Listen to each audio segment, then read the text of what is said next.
하겠습니다. 찬양의 기쁨을 누립시다. 예배의 감동을 누립시다.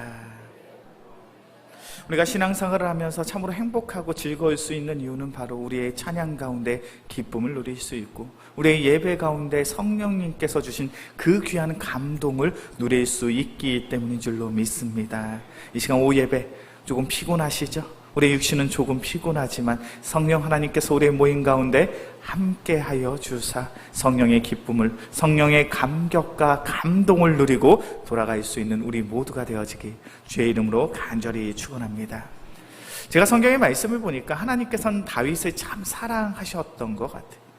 하나님께서 다윗을 얼마나 사랑하셨는지, 그리고 그의 마음속에 얼마나 풍성한, 얼마나 큰 은혜를 주셨던지, 다윗은 자연세계를 바라보면서 하나님의 은혜를, 하나님의 창조하심을, 하나님의 인도하심을 바라보게 됩니다. 아마 이 자리에 계신 우리 귀한 성도님들도 그런 경험이 있으실 거예요. 한라산을 등정하다가 그 아름다운 자연 경관을 바라보면서 문득 그런 마음이 들죠. 야, 하나님께서 이 자연을 참으로 아름답게 창조하셨구나. 혹은 드넓은 바다를 바라봅니다. 그 드넓은 바다를 바라보며 문득 그런 마음이 들 수 있죠. 야, 하나님께서 이 멋지고 아름다운 바다를 만드셨다니 하나님은 참 대단하구나. 다윗의 인생이 그러하더라는 거예요. 나무를 바라보고 산을 바라보고 강을 바라보는데, 그러한 자연 속에서 하나님의 섭리가, 하나님의 살아계심이, 하나님의 능력이 다윗의 마음속에 다가오더라는 거죠. 그것이 바로 오늘 본문의 말씀 시편 24편 1절과 2절의 말씀입니다. 시편 24편 1절과 2절의 말씀 함께 봉독합니다. 땅과 거기에 충만한 것과 세계와 그 가운데에 사는 자들은 다 여호와의 것이로다. 여호와께서 그 터를 바다 위에 세무시 강들 위에 건설하셨도다. 다윗이 지금 고백하고 있는 것이 무엇입니까? 땅에, 그리고 그 위에 있는 모든 것 다 하나님이 창조하셨구나. 땅과 그 위에 있는 그 모든 것들을 하나님이 다 창조하셨더니 얼마나 아름다운지 모른다는 거예요. 얼마나 귀한지 모른다는 거예요. 얼마나 감동이 되는지 모른다는 거예요. 2절의 말씀을 보니까 하나님께서 바다 위에 땅을 세우셨습니다. 물들 위에 그 터를 마련하셨습니다. 바다 위에 있는 그 모든 것들도 하나님이 창조하셨다는 거죠.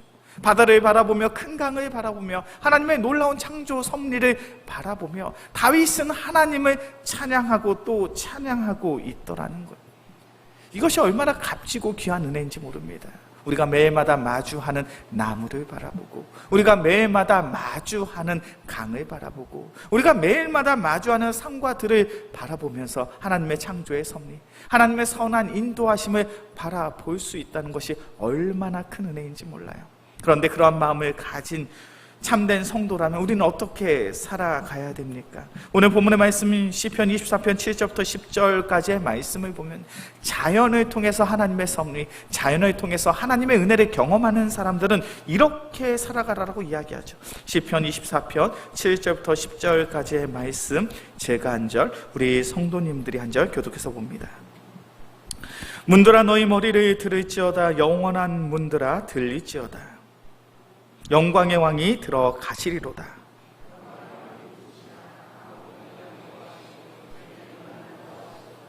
문들아 너희 머리를 들지어다. 영원한 문들아 들릴지어다. 영광의 왕이 들어가시리로다.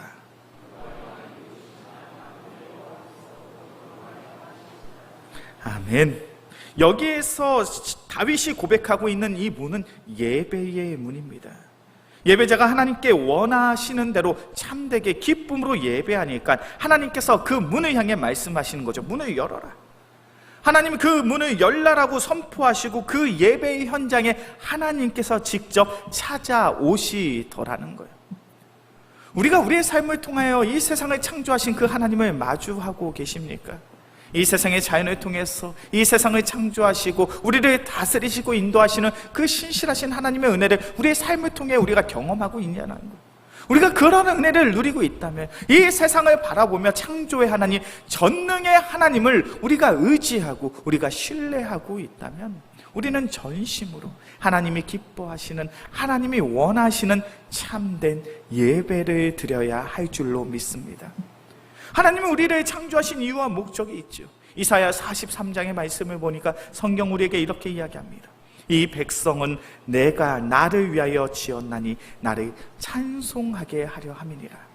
하나님께서 우리를 왜 창조하셨다고요? 하나님을 찬양하는 존재로, 하나님을 예배하는 존재로 우리를 지으시고 우리를 주님의 선한 인도하신 가운데 인도하시는 줄로 믿습니다. 그렇게 우리는 우리의 삶 속에서 찬양하는 것이 기뻐야 돼요. 예배 드리는 것이 행복해야 돼요. 우리의 찬양과 우리의 예배를 통하여 하나님이 우리에게 주시는 풍성한 은혜와 사랑을 마음껏 누려야 될 줄로 믿습니다. 그런데 제가 이런 질문을 드리고 싶어요. 우리 이 자리에 계신 귀한 성도님들, 오늘 오전에도 예배 드리셨잖아요. 오늘 오전에도 성가대 쓰셨잖아요. 오늘 오전에도 찬양하셨잖아요. 오늘 오전 예배 가운데 하나님께서 우리에게 허락하신 찬양의 기쁨이 있으셨습니까? 말씀 가운데 감격과 감동이 있으셨습니까? 예배 가운데 성령님의 음성을 듣고 나의 마음속에 귀한 결단과 결심을 가지고 내가 더욱 주님의 풍성한 은혜를 내가 체험했구나, 누렸구나라는 그런 고백을 하실 수 있냐라는 거예요. 참 어려운 질문이죠. 제가 이렇게 질문했을 때 우리 성도님들이 아멘! 이렇게 이야기해 주시면 제가 참 힘이 날 텐데, 우리는 매주마다 예배를 드리지만 예배 가운데 늘 감동이 있고 감격이 있고 기쁨이 있고 은혜가 있는 건 아닌 것 같아요. 분명 주님께서는 우리를 찬양하는 자로, 예배하는 자로 지으셨는데 언제부터인가 우리의 예배는 설교 시작만 하면 왜 그리도 나의 눈꺼풀이 무거워지는지요. 언제부터인가 찬양의 시간이 내가 아는 찬양 부르면 그래도 행복한데 내가 모르는 찬양을 부르면 언제부터인가 나의 마음속에 짜증이 밀려오는 그러한 모습으로 우리가 신앙생활을 하고 있지는 않습니까? 오늘 본문의 말씀을 보니까요, 다윗은 하나님을 찬양해야 된다라고 말합니다. 하나님을 예배해야 된다라고 이야기합니다. 하나님을 찬양하고 하나님을 예배할 때 하나님께서 친히 우리의 예배의 문을 열어주시고 우리의 예배의 현장 가운데 함께 하신다라는 거예요. 그렇다면 하나님이 원하시는 예배자의 모습은 어떠합니까? 오늘 본문의 말씀이죠. 시편 23편 3절에서부터 5절까지의 말씀, 제가 한 절, 우리 성도님들이 한 절, 마지막 절은 합독해서 보도록 하겠습니다. 여호와의 산에 오를 자가 누구며 그의 거룩한 곳에 설 자가 누구인가?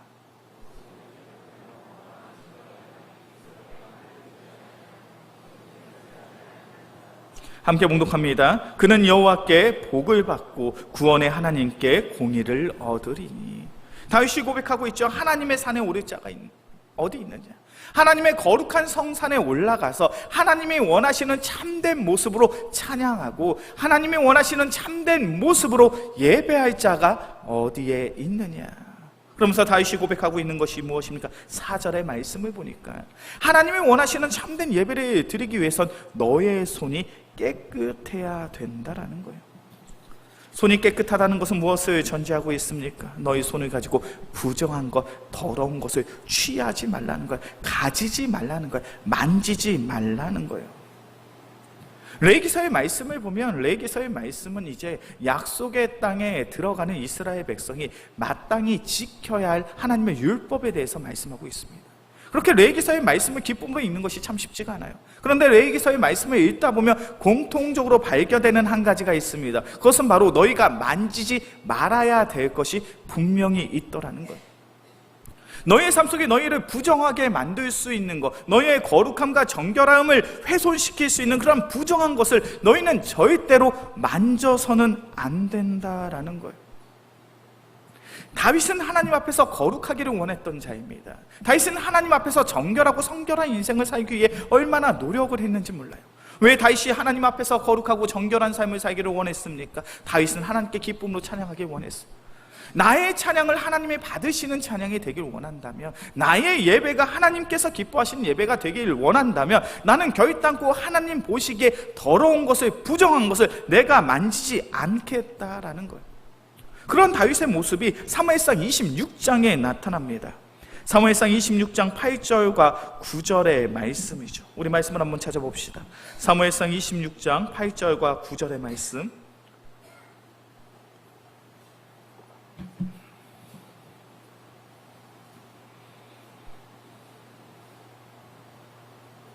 사무엘상 26장 8절과 9절의 말씀. 함께 봉독합니다. 아비새가 다윗에게 이르되 하나님이 오늘 당신의 원수를 당신의 손내에 넘기셨나이다. 그러므로 청하오니 내가 창으로 그를 찔러서 단번에 땅에 꽂게 하소서. 내가 그를 2번 찌를 것이 없으리이다 하니 다윗이 아비새에게 이르되 죽이지 말라. 누구든지 손을 들어 여호와의 기름 부음 받은 자를 치면 죄가 없겠느냐 하고, 다윗의 충실한 신하였던 아비새가 이야기합니다. 왕이시여, 당신이 명령만 하면 단번에 단숨에 저 사울왕을 죽일 수 있습니다. 지금 다윗은 사울왕을 죽일 수 있는 절호의 찬스, 절호의 기회를 맞이한 거예요. 그 기회가 얼마나 좋은지 아비새가 보기에는 단칼에 단번에 그 사울왕을 죽일 수 있는 절호의 찬스. 그런 상황 속에서 다윗이 아비새에게 무엇에 대해서 이야기합니까? 사울왕을 죽이지 말라는 거예요. 그러면서 9절의 말씀을 보니까 성경이 이렇게 말합니다. 누구든지 손을 들어 여호와의 기름 부음 받은 자를 치면 죄가 없겠느냐. 내가 너의 손으로 하나님께 기름 부음 받은 자를 치게 되면 너는 하나님 앞에서 범죄하는 자가 되는 거라는 거예요. 왜 다윗이 사울왕을 죽이지 않았습니까? 그 행위가 악한 거니까요. 그 행위가 잘못된 거니까요. 그 행위가, 내가 창을 두고 사울을 죽이는 그 행위가 하나님 앞에서의 범죄함이라는 사실을 분명히 알고 있었기 때문이에요. 다윗은 자신의 손으로 더러운 것을, 부정한 것을, 범죄한 것을 만지지 않으려 했다라는 거예요. 이것이 우리의 신앙생활 가운데 얼마나 중요한 신앙의 원리인지 모릅니다. 우리가 우리의 삶 가운데 나의 신앙을, 나의 영성을, 우리의 믿음과 우리의 신앙을 쇠퇴시킬 수 있는 세상의 죄악된 것들이 우리 주변에 얼마나 많은지 몰라요. 그렇게 우리는 세상의 그 죄악된 것들을 너무나도 쉽게 만질 수 있고 취할 수 있고 가질 수 있습니다. 제가 지난 예배 시간을 통해서도 술을 마시는 음주 문화에 대해서 언급을 했던 것 같아요. 언제부터인가 우리 사회에서는 술을 마시는 것에 대해서 너무나도 관대합니다. 술을 마시고 신앙생활하는 것도 언제부터인가 괜찮은 것처럼 이야기하는 그런 성도들이 있어요. 그러나 세상에 죄악된 것들을 만지는 것만으로도 우리는 하나님 앞에서 범죄하는 존재가 되는 거예요. 더러운 존재가 되는 거예요. 하나님께서 우리에게 허락하신 거룩함과 정결함과 순결함을 상실하는 그러한 존재가 되어버리는 거예요. 사사기 14장의 말씀을 보면 삼손의 모습이 바로 그러했습니다. 삼손이 블레셋 여인을 만나러 가는 과정 가운데 삼손은 사자를 만나게 되죠. 하나님이 허락하신 그 능력으로 말미암아 삼손은 그 젊은 사자를 찢어 죽였습니다. 수일이 지납니다. 그 사자의 죽음에, 사자의 시체에 무엇이 있습니까? 꿀이 있었죠. 많은 벌들이 모여서 그 사자의 시체에 벌집을 만들고 꿀을 생성하고 있더라는 거예요. 그때 삼손이 어떠한 선택을 합니까? 사사기 14장 9절의 말씀인데 제가 봉독합니다. 손으로 그 꿀을 떠서 걸어가며 먹고 그의 부모에게 이르러 그들에게 그것을 들여서 먹게 하였으나 그 꿀을 사자의 몸에서 떠왔다고는 알리지 아니하였더라. 길을 지나가다가 나무에서 꿀을 따먹는 게 중요한 일입니까? 중요하지 않은 일입니까? 어떠신가요? 길을 가다가 벌통이 있는 거예요. 그 벌통에서 꿀을 땄습니다. 그리고 그 꿀을 먹었습니다. 이것이 성경의 관점으로 봤을 때, 하나님의 관점으로 봤을 때 중요한 일이에요? 중요하지 않은 일이에요? 그런 건 흔한 일이에요. 별로 중요하지 않습니다. 그런데 성경에선 삼손이 꿀을 먹은 것을 분명히 기록하고 있어요. 왜 그렇습니까? 이것은 굉장히 중요한 사건이라는 거예요. 왜요? 이 꿀이 어디에 있었는데? 사자의 시체에 있었는데. 삼손은 나실인입니다. 절단코 부정한 것을 만져서는 안 되는 자예요. 철저히 세상의 부정한 것을 멀리해야 됩니다. 그런데 삼손의 선택이 무엇입니까? 하나님의 말씀을 알고 있음에도 불구하고, 내가 나실이라는 사실을 알고 있음에도 불구하고, 하나님께서 나를 택하사 이스라엘 백성을 구원케 하신다는 그 사실을 알고 있음에도 불구하고 자신의 혀를 달콤하게 하기 위해서 그 꿀을 취하더라는 거예요. 삼손은 그것이 잘못된 것을 분명히 알고 있었습니다. 그러니 자신의 부모에게 그 꿀을 갖다 주면서 이 꿀이 어디에 났는지 이야기하지 않는 거예요. 성경은 그 사건을 분명히 기록하고 있는 거예요. 삼손은 분명 나실인인데 세상에 부정한 것을 취했다는 거예요. 세상에 부정한 것을 만졌다는 거예요. 세상에 부정한 것을 먹었다는 거예요. 그의 모습이 하나님께서 합한 나실인의 모습이라 할 수 있겠냐는 거예요. 하나님이 사용하시는 이스라엘의 영적 리더의 모습이라고 할 수 있겠냐는 거예요. 이 시대를 살아가고 있는 우리의 모습도 얼마든지 그러할 수 있습니다. 다윗과 같은 인생을 살기를 원하십니까? 삼손과 같은 인생을 살기를 원하십니까? 다윗은 분명 하나님 앞에서 그 범죄하는 내 자신을 부정하게 할 것을 손으로조차 만지지 않기 위하여 최선의 삶을 선택했습니다. 우리 영광교회 귀한 성도들도 우리 다윗처럼 나를 부정케 하는, 나를 더럽게 하는 세상의 것들을 멀리할 수 있는 우리 모두가 되어지게 주의 이름으로 간절히 축원합니다. 그렇다면 우리가 세상의 죄악된 것들을 멀리하기 위해서 우리는 어떠한 마음을 가져야 되는가? 오늘 본문의 말씀 시편 24편 4절의 말씀을 보니까 먼저는 손이 깨끗할 것을 이야기하고 다음으로는 무엇에 대해서 이야기하고 있습니까? 마음이 청결하여 뜻을 허탄한 데 주지 말아라. 우리가 참된 예배자로서 예배하길 원한다면, 우리가 나의 손으로 세상에 부정한 것을 멀리하길 원한다면 우리의 마음이 어떠해야 된다고요? 마음이 청결해야 된다고. 마음이 성결해야 된다고. 마음이 거룩해야 된다고. 마음이 깨끗해야 된다는 거예요. 하나님 앞에 거룩한 마음을 가지고 있다는 것은 어떠한 마음입니까? 세상에 헛된 것을 추구하지 않는 마음이에요. 허탄한 곳에 우리의 마음을 두지 않는 거예요. 좀 더 쉽게 이야기하면 세상의 것들을 사랑하지 않는 그 마음을 가지고 있을 때 우리는 우리의 마음이 하나님 앞에서 합한 거룩하고 정결한 마음을 갖게 될 줄로 믿습니다. 우리가 신앙생활 하면서 우리를 유혹하는 가장 강력한 유혹이 무엇입니까? 내가 이것을 가지면 내가 행복할 텐데, 내가 이것을 취하면 내가 즐거울 텐데, 내가 이것을 취하면 나의 인생이 많은 사람들에게 칭찬받고 인정받는 복된 인생을 살아갈 수 있을 텐데, 세상은 우리를 그렇게 유혹하잖아요. 왜 삼손이 죽은 사자의 시체에 있는, 죽음에 있는 그 꿀에 손을 대게 되었습니까? 꿀을 먹으면 어떻게 됩니까? 달콤하잖아요. 맛있잖아요. 내가 행복할 수 있잖아요. 내가 즐거울 수 있잖아요. 나의 혀를 달콤하게 하는 그 유혹을 뿌리치지 못하더라는 것. 우리의 모습도 이와 별반 다르지 않은 것 같습니다. 우리 모두는 열심히 신앙생활하고 매주 주일마다 주일 성수를 해야 된다는 그 사실을 모르시는 분들이 없어요. 그런데 우리가 신앙생활을 하다 보면 예배를 빠질 때가 있습니다. 온전히 주일 성수를 하지 못할 때가 있어요. 왜 우리가 온전히 주일 성수를 하지 못합니까? 왜 우리가 교회에 나오기보다 다른 곳에 있기를 원합니까? 우리의 마음속에 세상의 것들을 쫓는 마음이 있기 때문 아닙니까? 예배 자리를 지키는 것보다 여행 가는 것이 더욱 행복합니다. 예배 자리를 지키는 것보다 내가 준비해야 될 그 입시를 준비하고 시험을 준비하는 것이 더욱 중요하지 않냐라는 것. 내가 이것을 가지며 이것을 취하며 이것을 통과하며 이것을 합격하면 나의 인생이 더욱 행복해질 텐데, 나의 인생이 더욱 즐거운 인생이 될 텐데, 그것을 향한 선한 기대와 그것을 향한 욕망과 탐욕의 마음이 우리를 세상의 것들을 사랑하는 그러한 존재로 만들더라는 거예요. 다윗의 마음엔 분명한 한 가지가 있었습니다. 그것은 바로 다윗은 세상의 명예보다, 세상의 권력보다, 세상의 힘보다 하나님이 더욱 소중했던 사람이에요. 그는 세상의 권력과 명예와 나의 생명보다도 하나님을 더욱 의지하고 믿고 신뢰했던 사람입니다. 우리 말씀을 한번 찾아볼까요? 사무엘상 26장 9절에서부터 11절까지의 말씀입니다.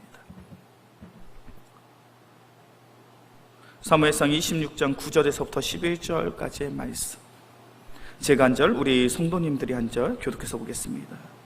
다윗이 아비새에게 이르되 죽이지 말라. 누구든지 손을 들어 여호와의 기름 부음 받은 자를 치면 죄가 없겠느냐 하고,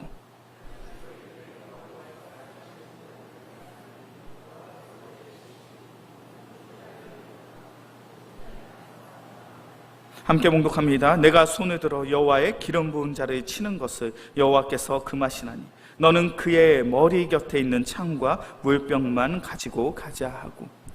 9절부터 11절까지의 말씀을 보니까 다윗이 반복적으로 이야기하고 있는 단어 한 가지가 있습니다. 가장 많이 등장하는 단어가 뭡니까?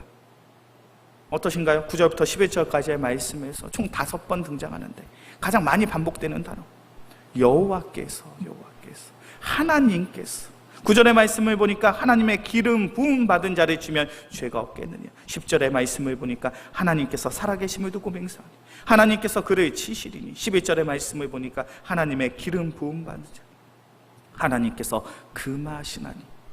지금 다윗의 중심에 무엇이 있습니까? 하나님이 있어요. 내가 사울 왕만 죽이면 더 이상 쫓기지 않아도 돼요. 내가 사울 왕만 죽이면 이스라엘의 두 번째 왕이 됩니다. 내가 사울 왕만 죽이게 되면 세상의 권력과 명예와 그리고 내가 잃게 된 그 모든 것들을 다시금 회복할 수 있어요. 더 이상 도망 다니지 않아도 됩니다. 더 이상 먹을 것이 없어서, 마실 물이 없어서, 쉴 곳이 없어서 고민하거나 근심할 필요가 없어요.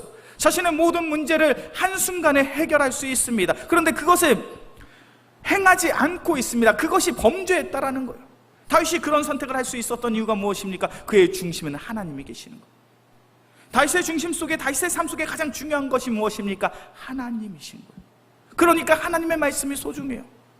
이 세상을 창조하신 하나님을 마주하며 이 세상의 아름다움 속에 역사하시는 그 하나님이 오늘도 나의 삶을 인도하고 계신다. 그러니 나의 인생, 나의 삶을 철저히 하나님의 말씀에 순종해야지. 그것이 다윗의 믿음의 고백이에요. 지금 당장 내가 무엇을 먹는가가 중요하지 않아요. 지금 당장 내가 무엇을 마시는가가 중요하지 않아요. 지금 당장 내가 어디에서 쉬어야 되는가, 이 문제가 중요하지 않더라는 거예요. 하나님을 의지하고 하나님을 신뢰하고 하나님을 믿음으로 나아갑니다. 그때 다윗의 인생 속에 하나님의 놀라운 축복과 은혜를 누리게 되죠. 우리의 인생, 우리의 삶이 그래야 될 줄로 믿습니다.